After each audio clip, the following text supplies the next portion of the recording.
பவுல் இந்த நிருபத்தை ஆரம்பிக்கும் பொழுது இவ்விதமாக கிறிஸ்துவின் நீதியை ஒரு மனிதன் தரித்து கொள்ளும்படியான காரியத்தை குறித்து பேசுகிறார். Saint Paul talks about inheriting the righteousness of Christ. இந்த 10வது அதிகாரத்தில் இங்கு சொல்லும்படியான ஒரு காரியத்தை பார்க்கிறோம். இந்த 10th சாப்டர் 3வது வசனத்தில், எப்படி என்றால் அவர்கள் தேவ நீதியை அறியாமல் தங்கள் சுய நீதியை நிலைநிறுத்த தேடுகிறபடியால் தேவ நீதிக்கு கீழ்ப்படியாதிருக்கிறார்கள். So without knowing the righteousness of God, they don't, and they want to establish their own righteousness. So by this they don't obey God's righteousness. ரெண்டு இருக்கு. ஒன்று தேவ நீதி, God's righteousness. இன்னொன்று சுயநீதி, செல்ஃப் ரைச்சியஸ்னஸ். ஆனால் இந்த உலகத்தில் பிறக்கிற ஒவ்வொரு மனிதனும் தன்னுடைய நீதியை நிலைநாட்ட அவன் போராடுகிறான். Every person who is born in the world tries to establish his own righteousness. அதாவது தான் செய்வது சரி என்ற ஒரு மனநிலையோடு மனிதன் வாழுகிற ஒரு வாழ்க்கை முறையை தெரிந்து கொள்கிறான். Every man chooses a way by which he shows the righteousness of his own is all right. அதனால் அவன் வாழ்க்கையில் என்னென்னா ஆண்டவருடைய நீதியை அவன் அறியாமல் வாழுகிறான். It's an ignorance without knowing God's righteousness. வேதம் என்ன சொல்லுது? What the Bible says, we are born sinners. நாம் பாவிகளாக பிறந்திருக்கிறோம். Why the problem of human being is because of the sinful nature in us. மனிதனுடைய பிரச்சனைக்கு காரணம் என்னென்னா நமக்குள் இருக்கும்படியான பாவ சுபாவம். இந்த பாவ சுபாவத்தை மாற்றுகிற ஒரு மகத்துவமான காரியத்தை தேவன் ஒரு மனிதனுடைய வாழ்க்கையில் செய்வது தான் ரட்சிப்பு. Salvation is changing the sinful nature in a man's life is salvation. It is not abolished completely. முழுக்க அது இந்த பாவ சுபாவம் அழிக்கப்படவில்லை. நான் ஏற்கனவே சொன்ன வண்ணமாக நமக்குள் பாவம் என்கிற பிரமாணம் பிறக்கும் போதிலிருந்தே ஆளுகை செய்கிறது. The sinful law operates in us from our very birth. ஒவ்வொரு மனிதனும் தன்னுடைய வாழ்க்கையில் இந்த பிரமாணத்தின் அடிப்படையில் வாழுகிறவனாகவே காணப்படுகிறான். So every man lives by this law. அவனுடைய வாழ்க்கையில் அந்த பிரமாணத்தின் நிமித்தமாக அவன் பாவம் செய்கிறவனாய் காணப்படுகிறான். He sins because of the law of sin which is operating in me. அவனுக்குள்ள பாவங்கிற பிரமாணம் கிரியை செய்கிறது. இந்த பிரமாணத்தை நான் உங்களுக்கு ஒப்பிட்டு சொன்னேன். பூமியில் இந்த பூமியானது புவியீர்ப்பு சக்தியை கொண்டதாக, the earth has got this law of gravity. ஆகவே நாம் ஒரு பொருளை எடுத்து நாம் கீழே விட்டு விடுவோமானால் நிச்சயமாக கீழே தான் விழும். If you take a thing and we just leave the thing as such, it will definitely fall to the ground. How is it? அது எப்படி இதாகுதுன்னா, the earth has got the law of gravity. இந்த பூமியானது அந்த புவியீர்ப்பு தன்மை உள்ளதாக இருக்கிறது. So every man has got the law of sin in him operating. ஒவ்வொரு மனிதனுடைய வாழ்க்கையில் இந்த பாவ பிரமாணம் செயல்படுகிறதாக இருக்கிறது. அதுதான் போன வாரம் நாம் பார்த்தோம், விசாதர்.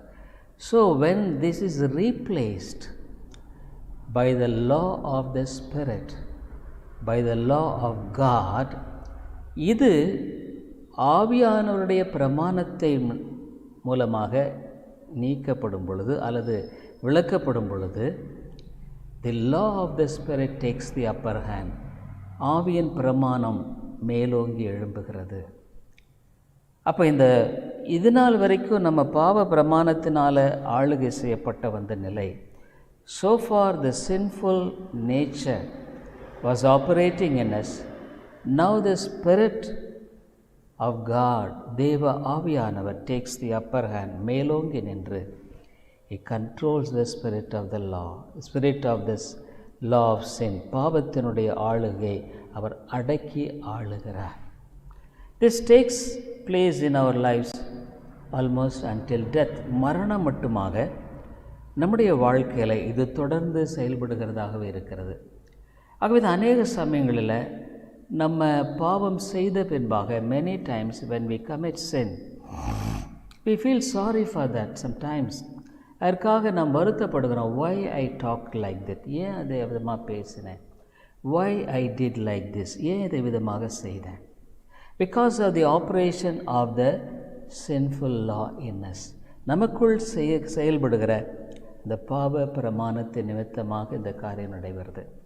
But when a person is saved, ஒரு மனிதன் ரட்சிக்கப்படும் பொழுது, when the Spirit of God dwells in him, பரிசுத்த ஆவியானவர் அவனுக்குள் ஆளுகை செய்யும் பொழுது, the law of the Spirit controls the law of sin. இந்த பாவ பிரமாணத்தை பரிசுத்த ஆவியானுடைய பிரமாணம் ஆளுகை செய்கிறது. அதுதான் மார்டிஃபிகேஷன். அது நாம் நம்முடைய ஆவியினால் பாவ செய்களை அழித்தால் பிழைப்பீர்கள். This is only done by God when we are saved. நம்ம ரட்சிக்கப்படும் பொழுது தேவனால் நமக்கு இது செய்யப்படுகிறது. ஆனால் தேவனை அறியாத ஒரு மனிதனுடைய நிலை என்ன? What is the condition of a person who is not knowing God or who is not known of God? தேவனால் அறியப்படாத மனுஷனுடைய வாழ்க்கையில் எப்படின்னா, அவன் எப்பவும் தான் நல்லவன், he shows forth that he is good, and whatever the things that he does, he wants to take it as though it is by his own way of doing righteousness. Even some things appears to be good, even that also. அதாவது தன்னுடைய வாழ்க்கையில் சில நல்ல காரியங்களை செய்வதைப் போல காணப்படுகிற இந்த நிலையிலும் கூட அவனுடைய வாழ்க்கையில் அவனுடைய சுய நீதியை நிலைநாட்ட பிரயாசப்படுகிறது. உதாரணமாக, just for example, the juice, யூதர்கள், they followed the tradition of the religion, மத சம்பந்தமான பாரம்பரியங்களை பின்பற்றி, they try to show themselves as they are God's children. தேவனுடைய பிள்ளைகளைப் போல அவர்கள் தங்களை காண்பிக்க பிரயாசப்பட்டார்கள். In many ways they thought others are lower in the spiritual realm than they are. அவங்க என்ன நினைச்சாங்கன்னா, மற்றவர்கள் ஆவிக்குரிய நிலையில் கீழானவர்களாக இருக்கிறார்கள், நாங்கள் மேலானவர்களாக இருக்கிறோம். ஆனால் ஒரு மனிதனுடைய வாழ்க்கையில் ரட்சிக்கப்படும் பொழுது, when a person is saved, this establishing his own righteousness is replaced by the righteousness of Christ. சுயநீதியை நிலைநாட்டுகிறதிலிருந்து கிறிஸ்துவின் நீதியை நிலைநாட்டும்படியான ஒரு நிலைக்குள் அவன் வருகிறான். The righteousness of God is established in his life. கிறிஸ்துவனுடைய நீதி அவனுக்குள் நிலைநிறுத்தப்படுகிறது, உறுதிப்படுகிறது. The life of Christ comes in his life. கிறிஸ்துவனுடைய வாழ்க்கை ஜீவன் அவனுக்குள்ளாக வருகிறது. இந்த நீதியை நாம் எப்படி பெற்றுக்கொள்கிறோம்? Through faith, விசுவாசத்தின் மூலமாக. Because Jesus earned this righteousness for us. இயேசு கிறிஸ்து இந்த நீதியை நமக்கு சம்பாதித்திருக்கிறார். He earned by dying on the cross, சிலுவையின் மூலமாக, and he rose again, உயிர்த்தெழுதலின் மூலமாக. இன்னொரு இடத்துல வேதம் என்ன சொல்லுகிறது? In other aspects, what the Bible says, the old man is crucified with Christ. பழைய மனுஷன் கிறிஸ்துவோடு கூட சிலுவையில் அறையுண்டான். So he is risen with Christ. கிறிஸ்துவோடு கூட அவன் உயிர்த்தெழுந்தான். ஸோ இந்த ஒரு பிரின்சிபல் ஆப்ரேட் ஆகிறது தான் நம்ம பார்க்குறோம். We see the principle operation. Is it all a theoretical one? இது ஏதோ பேச்சளவில் எழுத்துப்பூர்வமானதாக இல்லை.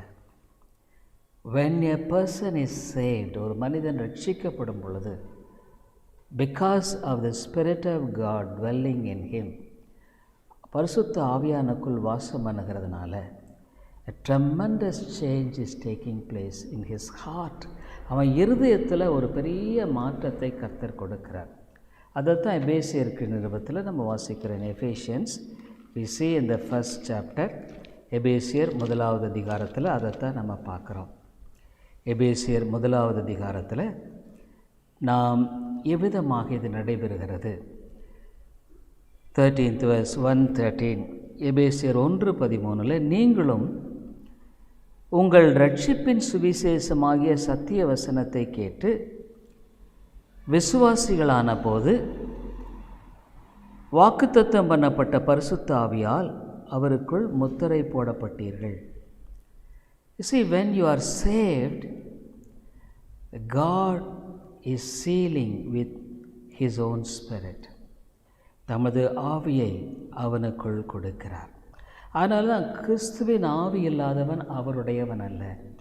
Those who don't have the Spirit of Christ is not of Christ. கிறிஸ்துவின் ஆவி இல்லாதவன் அவருடையவன் அல்ல. போன வாரம் கூட நம்ம அதை குறித்து பார்த்தோம். ஸோ இவ்விதமான ஒரு பெரிய மாற்றத்தை ஆண்டவர் செய்கிற இந்த காரியம்தான் பெரிய ஒரு ரட்சிப்பு. ஸோ கிரேட் எ சால்வேஷன், ஸோ கிரேட் எ சால்வேஷன். என்னால் முடியாது அப்படின்னு இருந்த ஒரு வாழ்க்கை மாறி அவருடைய வாழ்க்கையில் ஒரு பெரிய மாற்றம். It is impossible for me, but now it is possible with Christ. என்னை பலப்படுத்துகிற கிறிஸ்துவினாலே எல்லாவற்றையும் எனக்கு பலன் உண்டு. Through Christ I am able to do. It is not a partial thing. இது ஏதோ ஒரு பகுதியாக செய்யப்படுகிற காரியம் அல்ல. It is a complete work of God. இது ஒரு முழுமையான தேவனுடைய செயல். இதை விளங்கிக் கொள்ளணும். It's a partial. அது ஒரு பகுதியானது. எப்பொழுது இஸ்ரேல் மக்களை நீங்கள் நினச்சிக்கங்க. When you take the people of Israel, they were called as children of God. தேவனுடைய பிள்ளைகள் என்று அழைக்கப்பட்டார்கள். But they were not the children of God. ஆண்டவருடைய பிள்ளைகளாக அவர்கள் இல்லை. They enjoyed the privilege, அவருடைய ஸ்லாக்கியத்தை அனுபவித்தார்கள். But they didn't completely commit themselves to God. முழுமையாக தேவனுக்கு அவர்கள் அர்ப்பணிக்கவில்லை. So even in churches you can see people, many people. சபைகளில் இன்றைக்கு நீங்கள் அநேகரை பார்க்கலாம். They are the people of Israel. அவர்கள் இஸ்ரவேலின் மக்களைப் போலவர்கள். They will be joyful in God when things go right. காரியங்கள் சரியாக இருக்கும் பொழுது சந்தோஷமாக இருப்பாங்க. When the things come up for to be stand up for God, they will deny God. தேவனுக்காக நிற்க வேண்டிய காரியங்கள் வரும் பொழுது அவர்கள் தேவனை மறுதலித்து விடுவார்கள். But they will think that they are the children of God. ஆனால் தேவனுடைய பிள்ளைகள் என்று நினைப்பார்கள். Dear people, they could not enter into Canaan. கானானில் பிரவேசிக்க முடியல. So even in churches, only few people will be saved. சபைகளிலும் கூட ஒரு சிலர் மாத்திரம்தான் ரட்சிக்கப்படுவார்கள். This is the fact. இதுதான் உண்மையானது. Because God's work is such a tremendous one. தேவனுடைய செயல் அவ்வளவு உன்னதமான ஒரு காரியம். So it is not a partial one. அதில் ஒரு பகுதியான ஒரு காரியம் அல்ல. So those who thought even Aaron could not get into Canaan. ஆரோனும் கூட கானான் தேசத்தில் பிரவேசிக்க முடியவில்லை. Those who are the priests, they were not allowed to enter into Canaan. ஆசாரியர்களே கானான் தேசத்தில் பிரவேசிக்கலை. I don't know whether, what about Aaron, I don't know. ஆரோனை பற்றி எனக்கு தெரியாது. But when we think in that context, only 2 people entered in. 2 பேர் மட்டும்தான். ஒன்று Caleb and Joshua and Caleb. So majority of the Christians will be left out. ஆகவே பெரும்பாலான கிறிஸ்தவர்கள் விட்டுவிடப்படுவார்கள். So Moses also could not get in. Moses உள்ள பிரவேசிக்க முடியல. We don't know what happened to Moses' wife, children. மோசேயினுடைய மனைவி பிள்ளைகளுக்கு என்ன நடந்தது தெரியாது. Will a pastor's wife be saved? Can we take it into account as she is saved? ஒரு போதனுடைய மனைவி ரட்சிக்கப்பட்டவர்கள் எடுத்துக்கொள்ள முடியுமா? We can't. முடியாது. Everybody, ஒவ்வொருவரும் தன்னுடைய வாழ்க்கையில் தங்களுடைய ரட்சிப்பை உறுதிப்படுத்தி கொள்வது அவசியம். So everybody should really confirm their salvation. அதைத்தான் வேதம் தெளிவாக சொல்லுகிறது. So nobody can, even many pastors, they will not be able to enter into heaven. அநேக போதகர்கள் பரலோகத்துக்கு பிரவேசிக்க முடியும் சொல்ல முடியாது. We can't say that. So everybody has to be diligent. ஒவ்வொருத்தரும் கருத்தாய் செயல்பட. So great a salvation, இவ்வளோ பெரிய ஒரு ரட்சிப்பு, அதை பற்றி கவனமாக இருப்பது. இதை அலட்சியப்படுத்துவோமானால், when we neglect it. ஆகவே so God's salvation is so great and you must give such a diligence to assure that whether you are saved or not. ஆகவே ரட்சிப்பு என்பது இவ்வளோ பெரிய ஒன்று. அதை நீ ரட்சிக்கப்பட்டிருக்கியா இல்லையாங்கிறத குறித்து உறுதிப்படுத்தி கொள்வது மிக அவசியம். I tell you one thing, ஒரு காரியத்தை சொல்கிறேன். Those who are like people of Israel, இஸ்ரவேல் மக்களை போன்றவர்கள், they will never make sure of their salvation. அவருடைய ரட்சிப்பை குறித்து அவர்கள் உறுதிப்படுத்தி கொள்ள மாட்டார்கள். So it seems to be a very negative aspect. ஒரு எதிர்மறையான விதத்தில் சொல்ல போனால் it's a very cautious thing. ஜாக்கிரதையாக இருக்க வேண்டியது அவசியம். ஆனால் ரட்சிக்கப்பட்டவர்கள், those who are saved, will be diligent to assure whether they are saved or not. ரட்சிக்கப்பட்டவர்கள் நான் ரட்சிக்கப்பட்டிருக்கேனா இல்லையாங்கிறத உறுதிப்படுத்தி கொண்டே வாழுவார்கள். This is the fact of the Bible. ஏன்னா I would like to tell you the fact. சத்தியத்தை தான் நான் சொல்கிறேன், வேறு ஒன்றுமில்லை. ஏன்னு கேட்டால், போதிக்கிறதுக்கு வேறொரு வழி இல்லை. No other way. என்ன கேட்டால், இந்த சத்தியம் இன்றைக்கு பொதுவாக இன்றைக்கு சபைகளில் மற்ற இடங்களில் ஜனங்களுக்கு ஏற்ற வண்ணமாக போதிக்கப்படுகிறதை பார்க்கிறோம். we see the gospel is preached according to the palatability of people. இல்லைங்க, பரிசுத்த ஆவியானவர் உனக்குள் கிரியை செய்வாரானால் மாத்திரம்தான் நீ ரட்சிக்கப்பட முடியும். That's the fact. Only when the Spirit of God works in your heart, you will be changed. That will be a tremendous change. அது உன்னதமான ஒரு மாற்றம். ஏன்னா it is the work of God. So ஒரு உண்மையான ரட்சிக்கப்பட்ட மனுஷன் தன்னுடைய ரட்சிப்பை குறித்து உறுதிப்படுத்தி கொள்வான். A truly saved person will make sure of his salvation. A not truly saved person will not make himself diligent in assuring himself of his salvation. தான் ரட்சிக்கப்பட்டிருக்கனா இல்லையாங்கிறத படுத்தி அவன் உறுதிப்படுத்தி கொள்ள மாட்டான். What will be his thought attitude? அவன் மனசு எப்படி இருக்கும்? நான் நல்லா ரட்சிக்கப்பட்டிருக்கேன், I am saved, I will go to heaven, நான் பரலோகத்துக்கு போவேன். நெவர். ஏன்னு கேட்டால், இது உன்னுடைய வாழ்க்கையில் உண்மையான ஒரு மாற்றத்தை ஏற்படுத்தும். ரோமன்ஸ் 10:11, ரோமர் 10வது அதிகாரம் 15வது வசனம். We talk about the gospel. 15 அனுப்பப்படாவிட்டால் எப்படி பிரசங்கிப்பார்கள்? சமாதானத்தை கூறி நற்காரியங்களை சுவிசேஷமாய் அறிவிக்களுடைய பாதங்கள் எவ்வளவு அழகானவைகள் என்று எழுதியிருக்கிறது. 14 அவரை விசுவாசியாதவர்கள் எப்படி அவரை தொழுது கொள்ளுவார்கள்?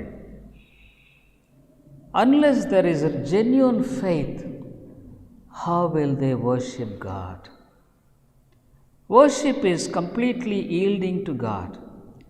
ஆராதனை என்பது நம்முடைய வாழ்க்கையில் முழுமையாக நம்மை அர்ப்பணிக்கிறது.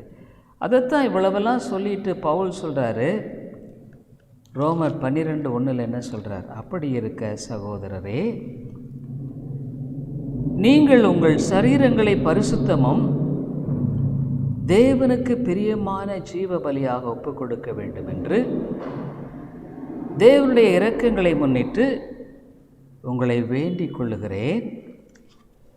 இதுவே நீங்கள் செய்யத்தக்க புத்தியுள்ள ஆராதனை. What is the real worship? உண்மையான ஆராதனை என்பது என்ன? இன்றைக்கி நம்ம சபைகளில் பார்க்குற ஆராதனை என்று சொல்லுகிற பல காரியங்களை பார்க்குறோம். we see so many people worship, they call it as worship. But what is the real worship? உண்மையான ஆராதனை என்பது என்ன? 12:1 I beseech you therefore, brethren, by the mercies of God, that ye present your bodies a living sacrifice, holy, acceptable unto God, which is your reasonable service. பரிசுத்தமும் தேவனுக்கு பிரியமான ஜீவ பலியாக அடுத்த ஒரு எச்சரிக்கை கொடுக்குறாரு. 2nd verse, நீங்கள் இந்த பிரபஞ்சத்துக்கு ஒத்த வேஷம் தெரியக்கூடாது. பிரபஞ்சத்துக்கு ஒத்த வேஷம் தரிச்சுக்கிட்டு நான் ஆண்டுடைய பிள்ளைன்னு சொல்ல முடியாது. You can say that. நீங்கள் இந்த பிரபஞ்சத்திற்கு ஒத்த வேஷம் தெரியாமல் தேவனுடைய நன்மையும் பிரியமும் பரிபூர்ணமான சித்தம் என்னதென்று பகுத்தறியத்தக்கதாக உங்கள் மனம் புதிதாகிறதுனாலே மறுரூபமாகுங்கள். And be not conformed to this world, but be ye transformed by the renewing of your mind, that ye may prove what is that good and acceptable and perfect will of God. அங்கே ஒரு கிறிஸ்தவனுடைய அளவுங்கிறது என்ன? What is the standard of a Christian? முதல்ல பிரபஞ்சத்துக்கு ஒத்த வேஷம் தரிக்கிறதல்ல. உலகத்துக்கு நான் பிரியமாவான். I should be pleasing to the world. ஒரு பக்கம் இன்றைக்கி கிறிஸ்தவர்களை நம்ம எப்படி பார்க்குறோம்? we see on the one hand world, on the other hand God. அப்படி அல்ல. வேஷம் தெரியாமல் தேவனுடைய நன்மையும் குட், பிரியமும், ப்ளீஸிங் அண்ட் பர்ஃபெக்ட் இன்னதென்று பகுத்தறியத்தக்கதாக உங்கள் மனம் புதிதாகிறதுனாலே, when the Spirit of God is in you, you will have the renewal of your mind. பரிசுத்த ஆவி நமக்குள்ளே இருக்கும் பொழுது நம்முடைய மனம் புதுப்பிக்கப்படும். அம்மையாலே, this is so great a salvation. இது மகா பெரிய ரட்சிப்பு. Not only the cost of it, அதனுடைய விலைக்கிரயம் மாத்திரம் அல்ல, it works in such a tremendous way in the soul of a man. ஒரு மனிதனுடைய வாழ்க்கையில் அவ்வளவு உன்னதமான காரியத்தை செய்கிறது. இட் டிரான்ஸ்ஃபார்ம்ஸ், அவனை மறுரூபமாக்குகிறது. ரினியூவல் ஆஃப் த மைண்ட், அவனுடைய மனம் புதிதாகிறது. In what way it is renewed? எந்த விதத்தில் புதிதாக்கப்படுகிறது? You have been a person looking at the world. இதனால் வரைக்கும் உலகத்தை நீ பார்த்துட்டு இருந்த. But now you look unto the eternal God. தேவனை நோக்கி பார்க்கிற. You calculate things according to the standard of God, the law of God. தேவனுடைய பிரமாணத்தில் கணக்கு போட்டு நீ பார்க்குற. So you are becoming a different person. ஒரு வித்தியாசமான மனிதனாக நீ மாறுகிறாய். You were a person unforgiving, bitter, கசப்பு, மன்னிக்க முடியாத தன்மை. God Spirit changes you. You renew His mind. உன்னுடைய மனதை மாற்றுகிறது. அதனால தான் இது so great a salvation, மிகப்பெரிய ஒரு ரட்சிப்பு. இது நம்ம வாழ்க்கையில் நடைபெறுகிறது தான் உன்னதமான தேவ ஆவியானுடைய செயல். The work of the Spirit of God in the soul of a man. ஆகவே இது நம்முடைய வாழ்க்கையில் சுவிசேஷங்கிறது is very powerful. The greatest power, மிகப்பெரிய ஒரு வல்லமை. சுவிசேஷங்கிறது ஒரு சாதாரணமான ஒன்று இல்லைங்க. இந்த சுவிசேஷத்தின் மூலம் நம்முடைய வாழ்க்கையில் ரட்சிப்பு வருகிறது. இது யாருக்கு? 1 கொரிந்தியர் 1:18 என்ன சொல்லுது? 1 Corinthians 1:18. 1 Corinthians 1:18. சிலுவையை பற்றிய உபதேசம் கெட்டுப்போர்களுக்கு பைத்தியமாயிருக்கிறது, ரட்சிக்கப்படுகிற நமக்கோ அது தேவ பலனாயிருக்கிறது. For the preaching of the cross is to them that perish foolishness. சிலுவையை பற்றிய உபதேசம், the preaching of the cross அப்படின்னா என்ன? ஆண்டவர் சொல்கிறார், ஒருவன் என்னை பின்பற்ற விரும்பினால் தன்னைத்தான் வெறுத்து தன் சிலுவை எடுத்துக்கொண்டே பின்பற்ற கடவன். Deny himself. Nevertheless not I but Christ. இனி நான் இல்லை, கிறிஸ்துவே. அங்கே தான் அந்த டினையல்ங்கிறது ஒன்றும் இல்லை. Nevertheless not I but Christ. இனி நான் அல்ல, கிறிஸ்துவே. அம்மையாரிலே, நான் தேவனுடைய உன்னதமான வார்த்தையின் அளவு உங்கள் மத்தியில் சொல்லுகிறேன். I am telling you what is the standard of the gospel. I am not here to please your ears. உன்னுடைய காதுகளுக்கு இனிதான ஒரு பிரசங்கம் பண்ணுறதுக்கு நான் இங்கே இல்லை. I have to preach the gospel, what the Bible portrays. வேதம் என்ன சொல்லுதோ, it is the work of the Spirit to work in the soul of man. மனிதனுடைய ஆத்மாவில் கிரியை செய்கிறது தேவன். யாரை முன்குறித்தார் அவருடைய வாழ்க்கையில் கிரியை செய்கிறார். He works. So never compromise for a lukewarm Christianity. ஒரு குளிர்ந்து போன கிறிஸ்தவத்துக்கு நீ ஒத்துப்போக முடியாது. You can't, முடியாது. சிலுவை பற்றிய உபதேசம் கெட்டுப்போர்களுக்கு இட்ஸ் ஆல் இம்பாசிபிள், இது முடியாது. I can't live like this, இதால் நல்ல முடியாது. ஹவு கேன் ஐ, உலகத்துக்கு ஒத்த வேஷம் தரிக்காமல் நான் எப்படி வாழ முடியும்? How good I not to confirm to the world? Dear people, Bible never talks of salvation in such a way. அவிதமான விதத்தில் வேதமானது போதிக்கலை. இன்றைய சபைகள் இன்றைக்கி so called எல்லா சர்ச்சஸ்மே, almost many of the churches where the gospel is not preached, சுவிசேஷம் பிரசங்க பண்ணாத இடத்துல போதகனும் ரட்சிக்கப்படலை, the preacher is not saved and the people also not saved. மன்னங்கள் ரட்சிக்கப்படலை. அதுதான் டிவியில் பார்க்குறேன். We see in the TV prayer all Pentecostal, நான் பென்டிகாஸ்டல், பெந்தகோஸ்தே சபை, நான் Pentecostal or all this traditional churches, பாரம்பரிய சபைகள். They don't talk about all these things. அதெல்லாம் பேசுகிறது. What they will talk about? They will talk of the blessing. ஆசீர்வாதத்தை குறித்து பேசுவார்கள். What is the real blessing? உண்மையான ஆசீர்வாதம் என்ன? The real blessing is the change of heart.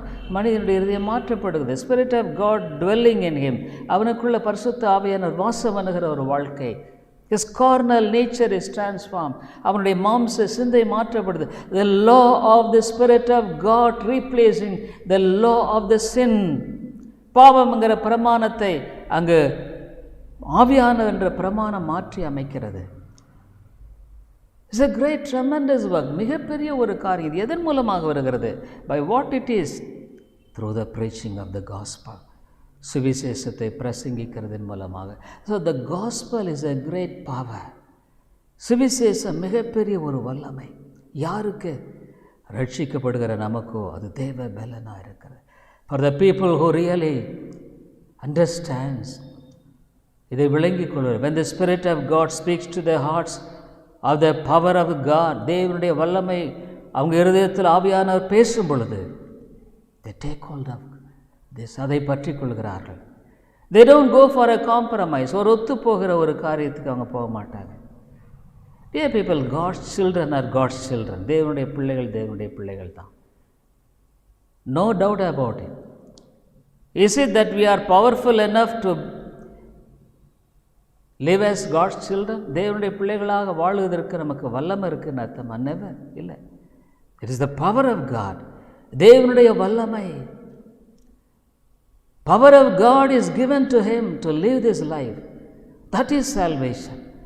தேவ வல்லமை அவனுக்கு கொடுக்கப்படுகிறது, அது ரட்சிப்பு. அதனால வேதம் சொல்லுகிறது, அந்த இடத்துல ரட்சிக்கப்படுகிற நமக்கும் அது தேவ பலனாக இருக்கிறது. It is the power of God. The power of God. தேவனுடைய வல்லமை. What is the power of God? தேவனுடைய வல்லமை என்பது என்ன? To make a sinner and a saint. ஒரு பாவியை நீதிமானாக்குகிற வல்லமை. Transforming his nature. அவருடைய சுபாவத்தை மாற்றுகிறது. Dear people, never go for a compromise. ஒத்து போகாத. Make sure whether you are saved or not. நீ ரட்சிக்கப்பட்டிருக்கையில என்பதை குறித்து உச்சயப்படுத்திக் கொள்வது அவசியம். ரட்சிக்கப்படுகிற நமக்கு அது தேவ பலனாக இருக்கிறது. That is power of God. அவருடைய வாழ்க்கையில் அப்சல்யூட்லி ஜீரோ, அவன் ஒன்றுமில்லை. He takes hold of God. தேவனை பற்றி கொள்ளுகிறான். His power is not of his but of God. அவனுடைய வல்லமை அவனுடையதல்ல, தேவனுடைய வல்லமை. தேவனை அறியாதவன் தன் சுயநீதியை நிலைநாட்ட பார்க்குறான். Those who don't know God, he wants to establish his own way, own righteousness. தன்னுடைய நீதியை தனக்குன்னு ஒரு ஆவிக்குரிய ஆளை வச்சுக்குவான். They will have a standard of spiritual life and he will say, oh, I am saved, நான் ரட்சிக்கப்பட்டிருக்கேன் because of this and this is இது அது அதனால. No, it's a deception. It's utter deception. இது ஏமாத்து வேலை, இது ஒன்றுமே கிடையாது. Either you should know that you are not saved and to cry unto God for the power of God. நீ ரட்சிக்கப்படல, சரியில்லை இந்த விளங்கிட்டு தேவனுடைய வல்லமைக்காக நீ கேட்க வேணும். or else it appears to be foolish to you. இல்லைன்னா அது மதியனமாக இருக்குது. It is not necessary for you. உனக்கு தேவையில்லைன்னு நான் நினைப்பேன். It's all right for me. இதெல்லாம் எனக்கு தேவையில்லை, பரவாயில்லை. நெவர் நெவர், இல்லவே இல்லைங்க. என்ன கேட்டால், the gospel is so powerful. சுவிசேஷம் வல்லமை உள்ளது, ஆத்துமாக்களை ரட்சிக்கிறது. பவுல் 1 கொரிந்தியர் ரோமர் 1:16 என்ன சொல்கிறார்? What he says. That is why the power, the salvation is so powerful. சுவிசேஷம் வல்லமை உள்ளது. ஆகவே அவர் சொல்கிறாரு ரோமன்ஸ் 1:16, கிறிஸ்துவின் சுவிசேஷத்தை குறித்து நான் வெட்கப்படேன். முன்பு யூதரிலும் பின்பு கிரேக்கரிலும் விசுவாசிக்கிறவன் எவனோ அவனுக்கு ரட்சிப்பு உண்டாவதற்கு அது தேவ பலனாயிருக்கிறது. For I am not ashamed of the gospel of Christ, for it is the power of God unto salvation to every one that believeth, to the Jew first and also to the Greek. விசுவாசிக்கிறவன் எவனோ அவனுக்கு ரட்சிப்பு உண்டாவதற்கு அது தேவ பலனாய். விசுவாசிக்கிறவன் எவனோ, ஆண்டவரே உம்மிடத்தில் வல்லமை உண்டு. You have got the power to transform me, என்னை மாற்றுவதற்கு, to deliver me from this wicked nature, இந்த பொல்லாத சுபாவத்திலிருந்து மாற்றுவதற்கு, to live for God in this world, இந்த உலகத்தில் தேவனுக்காக வாழுவதற்கு, to forsake things in this world, இந்த உலகத்தில் காரியங்களை விட்டு விலகுவதற்கு. He longs for God's power in his life. அவனுடைய வாழ்க்கையில் தேவனுடைய வல்லமை விரும்புவாங்க. There will be a longing for God's power to be manifested in his life. அவனுடைய வாழ்க்கையில் தேவனுடைய வல்லமை வெளிப்படுத்தப்பட வேண்டும் என்று விரும்புகிறவனாக அவன் இருப்பானுங்க. He is a true Christian. அவர் உண்மையான ஒரு கிறிஸ்தவன். அவனுடைய வாழ்க்கையில் his longing is not for this and that, இதுக்காக அதுக்காக அல்ல. His longing is for God's power to be manifested in this mortal body. இந்த செத்து போகிற இந்த சரீரத்தில் தேவனுடைய வல்லமை விளங்க வேண்டும். In this one life, இந்த ஒரே ஒரு வாழ்க்கையில் the power of God should be revealed in my life so that others may see Christ in me. இந்த தேவனுடைய வல்லமை என்னுடைய வாழ்க்கையில் வெளிப்படுத்தப்பட வேண்டும். அப்பொழுது மற்றவர்கள் இதை பார்க்க வேண்டும். That is his longing. அதுதாங்க அவனுடைய வாஞ்சியாக இருக்கும். That is the power of salvation. அதுதான் ரட்சிப்பினுடைய வல்லமை. That is the power of the gospel. ஆகவே இதை போய் நீ பிரசங்கிக்கணும்னு அதுதான் ஆண்டவர் சொல்கிறார். That's why he says you must go and preach this truth. விசுவாசிக்கிறவன் எவனோ, those who is humbly accepting it. பாருங்கள், கிறிஸ்துவ வாழ்க்கையில் நத்திங் ஆஃப் அவர் ஓன், நம்முடையது ஒன்றுமே இல்லைங்க. We are absolutely zero. நான் ஒன்றும் இல்லை. ஆனால் if there is a humble heart, ஒரு தாழ்மையில் இருதயம், Lord I don't have this, இது என்கிட்ட இல்லையே. There is a yearning for that. அதற்காக உண்மையான ஒரு வாஞ்சை. Oh dear people, either you will waste this life or you can gain for God. இந்த வாழ்க்கையை நீ ஒன்றா விரயம் பண்ணலாம், அல்லது ஆண்டவருக்காக இந்த வாழ்க்கையை நீங்கள் உங்கள் வாழ்க்கையில் நீங்கள் ஆதாயப்படுத்தலாம். You must understand it. இதை நம்ம விளங்கிக் கொள்ள வேண்டியது அவசியம். either you will lose it or gain it. இதை நீ இழந்து போகலாம், அல்ல நீ ஆதாயப்படுத்தலாம். So real Christian life is something very powerful. உண்மையான ஒரு கிறிஸ்தவ வாழ்க்கை என்பது ஒரு வல்லமையாய் வாழுகிற வாழ்க்கைங்க. 2 days back I heard a news. 2 நாளைக்கு முன்னால் ஒரு செய்தி வந்தது. The first thing that we came to Salem, when we came first, we lived in a house. நாங்கள் சேலத்தில் வந்தப்போ ஒரு வீட்டில் வாழ்ந்து கொண்டு வந்தோம். அந்த வீட்டில் நாங்கள் வந்தப்போ we didn't have much, of course, எங்கள்கிட்ட ஒன்றும் அதிகமாக இல்லை. பட் we rented upstairsல வாழ்ந்தோம். கீழே இருந்த அவங்க இன்ஜினியர், ஒரு engineer, he was an engineer. அவர் இன்ஜினியர் இஸ் அ ஃபேக்ட்ரியை சர்டிஃபை பண்ணுறவர். I don't know what kind of certification, probably authorization to run the ஃபேக்ட்ரியை நடத்துறதுக்கு ஏதோ சம்திங் ஏதோ. But it's a very high போஸ்ட்னு நினைக்கிறேன். Maybe high post. Probably he would have earned so much of money. நிறைய பணம். he would have not earned, but he would have got money. I don't know, பெற்றிருக்கலாம். So அவங்க wife எப்போ பார்த்தாலும், always we have seen her wife active in going here and there, buying this land, that land, இந்த வீடு, இந்த நிலம், அந்த நிலம். ஸோ so active, ரொம்ப சுறுசுறுப்பார். because they could not, they don't know how to utilize this money. Probably they may be getting a lot of money. பணம் நிறைய வந்துன்னா அதை எப்படி உபயோகப்படுத்துறது? ஆகவே அந்த அம்மா நிறைய, I hope that they would have bought so much of money. நிறைய பணத்தை அவங்க நிச்சயமாக அங்கே சம்பாதிச்சிருப்பாங்கன்னு நான் நினைக்கிறேன். நிச்சயமாக இருந்திருக்குன்னு நான் நினைக்கிறேன்.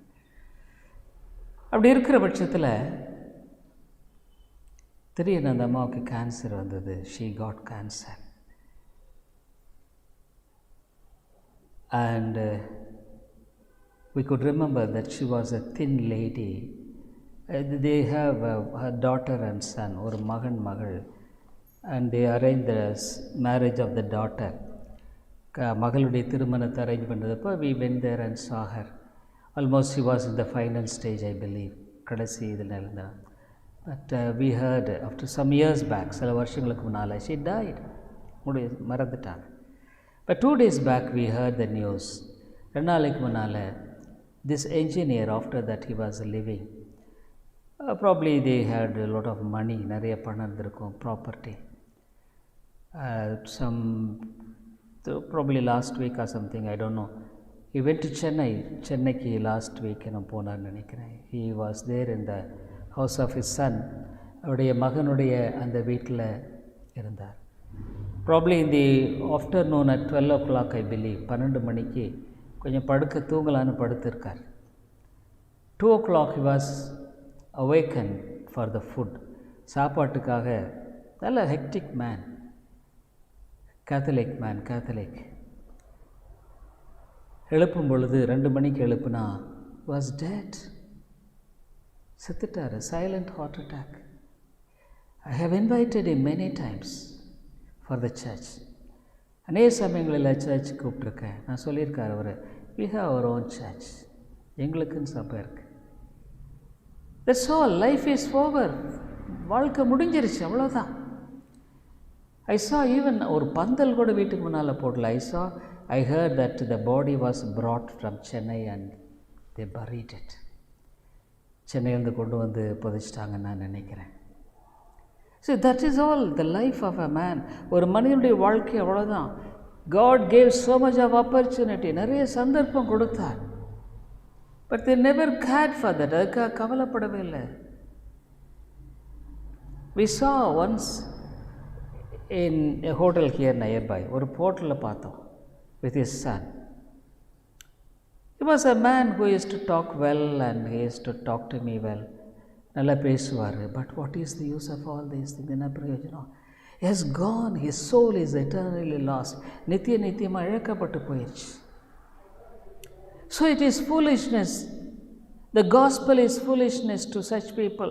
சுவிசேஷம் அந்த விதமான மக்களுக்கு ஒரு பைத்தியம். So when we were there, அங்கே இருந்த பொழுது அடிவாரத்தில் ஒரு சின்ன சர்ச் ஓட்டில் ஒரு பில்டிங் கட்டணும். We built a small the tiled building. The beginning of the work here. ஊழியத்தின் ஆரம்பம். Nobody used to come. யாருமே வரமாட்டாங்க. No electricity, current கிடையாது. யாருமே வரமாட்டாங்க. Nobody used to come. But we as a family we gathered first. அப்புறம் அதுக்கு பின்னால் டாக்டர் சம்பத் குடும்பம் பகலில் வந்துட்டு இருந்தாங்க. When we had it in the evening, we used to wait for only one person who used to come all the way from எங்கேயோ too far from சேலத்திலேருந்து, ரொம்ப தூரத்துலேருந்து ஒருத்தர் வருவார். That's all. He has seen all those things. அதெல்லாம் பார்த்துருக்கார். But he didn't have any regard for the gospel. சுவிசேஷத்துக்காக எந்த விதத்துலேயும் அவருக்கு மதிப்பில்லை. It was foolishness to him. So life is over. வாழ்க்கை முடிஞ்சு போச்சுங்க. But for the people who believe it, விசுவாசிக்கிறவர்களுக்கு அது தேவ பலனாக இருக்கிறது. அது வேதம் சொல்லுகிறது, ரட்சிப்புண்டாவதற்கு தேவ பலன். I am not ashamed of the gospel. இதை குறித்து நான் வெட்கப்படவில்லை. ஏன்னா இது ரட்சிக்கப்படுவர்களுக்கு தேவ பலன். It's a power of God. அம்மையாலே நம்முடைய வாழ்க்கையில் தேவனுடைய இந்த சுவிசேஷம் என்ன பண்ணுகிறதுன்னா, Psalm 19:7 19:7 பார்க்குறோம்.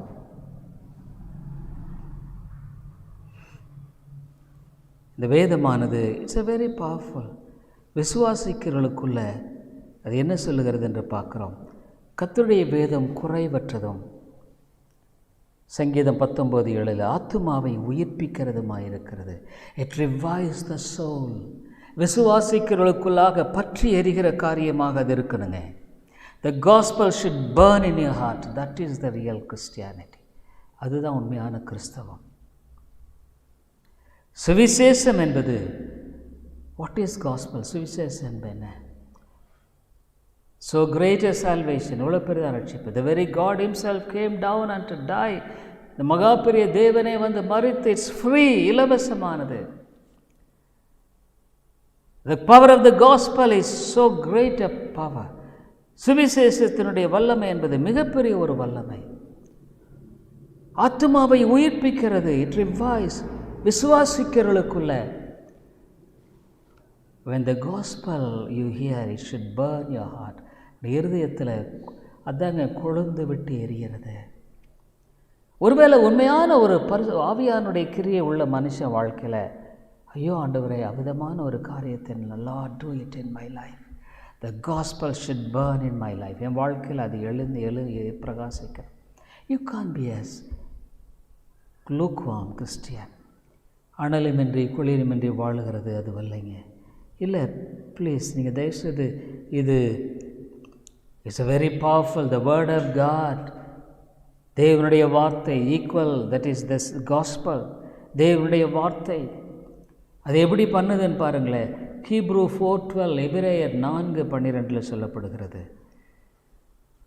தேவனுடைய வார்த்தையானது ஜீவனும் வல்லமையும் உள்ளதாயும், இருபுறமும் கருக்குள்ள எந்த பட்டயத்திலும் கருக்கானதாயும், ஆத்துமாவையும் ஆவியும் கணுக்களையும் ஊனையும் பிரிக்கத்தக்க உருவ குத்துகிறதாயும் இருதயத்தின் நினைவுகளையும் யோசனைகளை வகையறுக்கிறதாயும் இருக்கிறது. For the word of God is quick and powerful and sharper than any two-edged sword, piercing even to the dividing asunder of soul and spirit, and of the joints and marrow, and is discerner of the thoughts and intents of the heart.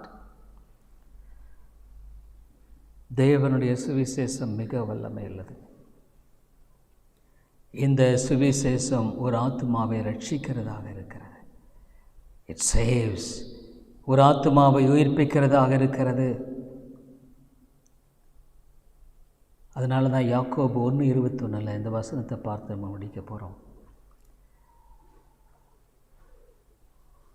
சுவிசேஷங்கிறது சாதாரணமான ஒரு காரியம் இல்லை. 1:21 யாக்கோபு 1:21 Wherefore lay apart all filthiness and superfluity of naughtiness, and receive with meekness the engrafted word, which is able to save your souls. ஆகையால் நீங்கள் எல்லாவித அழுக்கையும் கொடிய துர்க்குணத்தையும் ஒழித்துவிட்டு உங்கள் உள்ளத்தில் நாட்டப்பட்டதாயும் உங்கள் ஆத்துமாக்களை ரட்சிக்க வல்லமையுள்ளதுமாயிருக்கிற வசனத்தை பார்த்தீங்களா? உள்ளத்தில் நாட்டப்பட்டதாயும் உங்கள் ஆத்துமாக்களை ரட்சிக்க வல்லமையுள்ள வசனம் இது. உன்னுடைய வாழ்க்கையில் தேவனுடைய குறித்த காரியம் என்பது ஏதோ நானும் ஆண்டவரை விசுவாசிக்கிறேன், எனக்குள்ள சில மாற்றம் வந்துருச்சு. I am sorry to say that is not the power of the gospel. ஏதோ கொஞ்சம் I saw some changes, now I also believe, and never, dear friend. The power of the gospel is so great. The பரிசுத்த சுவிசேஷத்தினுடைய வல்லமை பெரிதா. It's a God's power. தேவனுடைய வல்லமை. It subdue any proud man when God's spirit works in him. இது எந்த ஒரு பெருமைக்காரனையும் பரிசுத்த ஆவியானவர் கிரியை செய்யும் பொழுது தாழ்த்துகிறது, to the dust. ஆகவே தான் the authority of God's word is so powerful. ஆகவே சுவிசேஷத்தினுடைய வல்லமை, தேவனுடைய வார்த்தையினுடைய அதிகாரம் மிக வல்லமையானது. Because the authority of God, தேவனுடைய அதிகாரம் அது, the power of God, தேவனுடைய வல்லமை. அதனுடைய வாழ்க்கையில் அந்த தேவ வல்லமை உன்னில் பிரவேசிக்கலைன்னா you can't live this Christian life. இந்த கிறிஸ்துவ வாழ்க்கை நீ வாழ முடியாதுங்க. You can't. It is impossible, முடியாது. அதனால தான் விசுவாசிக்க தேவ பலனாக இருக்கிறது. It is God's power. Taking hold of God's power in his life. நம்முடைய வாழ்க்கையில் தேவனுடைய வார்த்தையை பற்றி கொண்டு இந்த பொல்லாத உலகத்தில், in this wicked world, to live for God, தேவனுக்காக வாழுகிற வாழ்க்கை,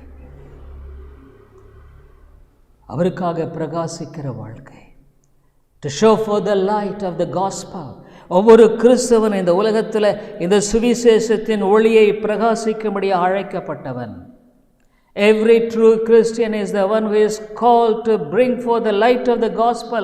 ஆகவே இந்த உலகத்தில் எந்த மனுஷனை பிரகாசிப்பிக்கிற ஒளி, it's a light. வாழ்க்கையில் அப்படி நீ வாழ்றியா? Do you live like that? ஒருவேளை உன்னால் முடியலைன்னா, if it is impossible, yes, is there a way? வழி இருக்கா? ஒன்று humble, தாழ்த்து. ஆண்டவரே என்னுடைய வாழ்க்கை இப்படி இருக்கே, தாழ்த்து. humble to the dust, தரை மட்டுமா தாழ்த்து.